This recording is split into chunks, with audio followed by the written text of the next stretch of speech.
Good morning, everybody. We're going to start on section 3.4, solving exponential and logarithmic equations. So we've been using a lot of properties, but now we're going to use those properties and start to solve them, okay? So this first one, we're going to talk about stating the one-to-one property for exponential equations. And if you wanted to see in your book, it's on page 210. But the first one is that a to the x equals a to the y if and only if x equals y. And then the second one is the logarithmic one-to-one property, which says that log base a of x equals log base a of y if and only if, that's a really important and mathematical expression, if and only if x equals y.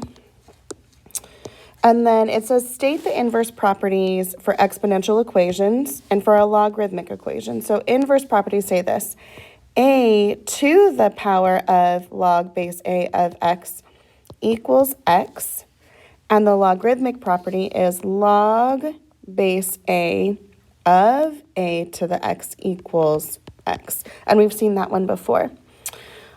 Describe some strategies for one-to-one properties and the inverse properties to solve. So the first one is we can rewrite the original equation in a form that allows the use of one-to-one, the ones that we just listed above, right? The ones we listed above, properties. The other one is that we can rewrite an exponential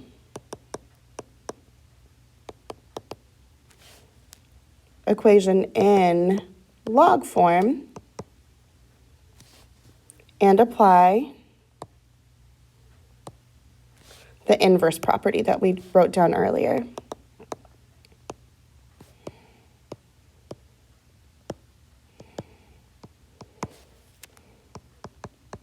And lastly, we can also rewrite a logarithmic equation in exponential form. Remember, left, right, middle.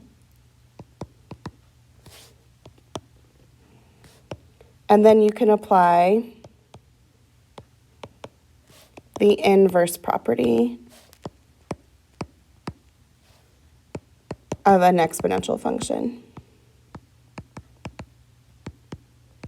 Okay, so let's practice some of these. It says example number 1, it says solve log 8 of x equals 1/3 for x. So I'm just going to go ahead and do that right here. So if I know I see this, and what I can do first, since it's in a log, I can write this in exponential form. So I'm going to write this first in exponential form. I'm going to say, remember, left, right, middle. So we say 8 to the 1/3 equals x. Well, 8 to the 1/3 is really like saying the third root of 8 to the 1, which is just the third root of 8, which is just 2. All right, let's do our next one. It says, oops, I covered it up. It says solve 5 to the x equals 0.04. Now, this is an exponential form. We can go ahead and just put this in logarithmic form, or another way of saying that is taking the log of both sides. So if I take the log of, well, we can just put it in logarithmic form, actually. So if we say the log base 5 of 0.04 equals x, put that into your calculator, and we get x equals exactly -2. Okay. Now, describe how to solve the exponential equation algebraically. What we can do algebraically is that we're going to take the log of each side. So here we go. If I've got 10 to the x equals 90, I'm going to say log 10 to the x equals log 90.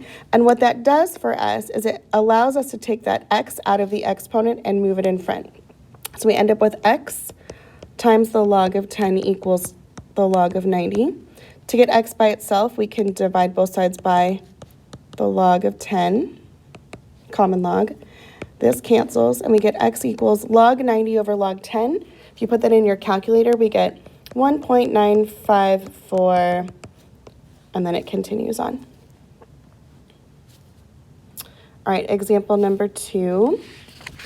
It says solve e to the x minus 2 minus 7 equals 59. So we're going to do this algebraically again.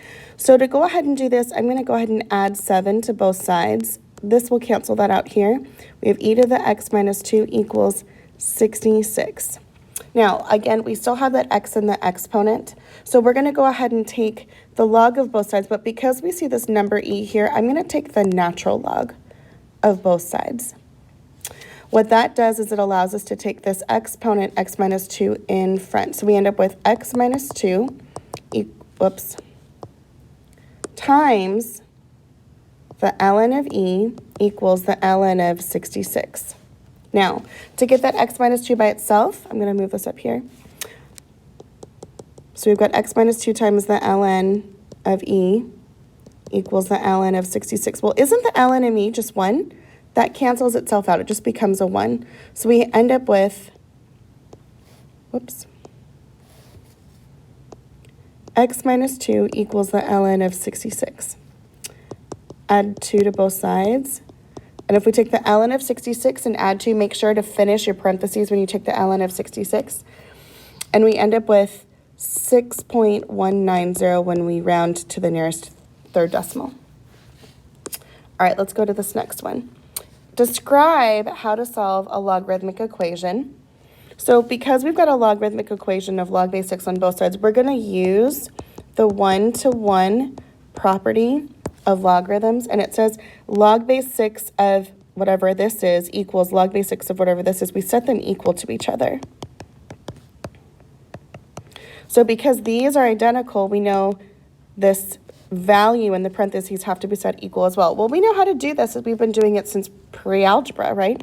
I'm going to add 7 to both sides here, and I'm going to add the x from here over to this side as well. So I've got 8 plus 7 on the right side, and I've got 4x and 5x here. Solve both sides by dividing 5. We get x equals 3. And then example number 3, it says solve 4 times the natural log of 5x equals 28 for x. So what we can do here is, because we have that 4 in front, I'm going to divide it to both sides. So we have ln of 5x equals 7.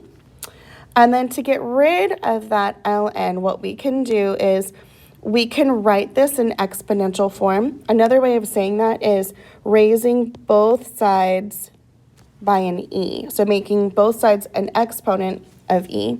Well, we know on this side here now that e to the ln of anything cancels itself out. So this exponent can be brought back in front. This is 5x times e to the ln. Well, that cancels out to a 1 equals e to the 7. So we end up with 5x equals e to the 7. We can divide both sides by 5. Put that in your calculator. Make sure to close your parentheses on e to the 7. And we end up with 219.327 when we round to the nearest third decimal. And we're not going to describe that using our graphing calculator. And then our last example is use the formula for continuous compounding to see how long it will take $1,500 to triple in value. Remember, triple would be 3 times $1,500, which is $4,500 at 12% interest. So remember, again, we're looking for how long, aka t, time. So we're going to go A, which is the amount we want it to triple, equals P, which is the initial investment, times e to the r, which is the rate of 0.12 as a decimal, and we don't know t. So in order to solve for this, I'm going to go ahead and start to move things over. I'm going to divide both sides by 1,500. This becomes 3 equals e to the 0.12t. Well, in order to get that t out of the exponent, I need to take the natural log of both sides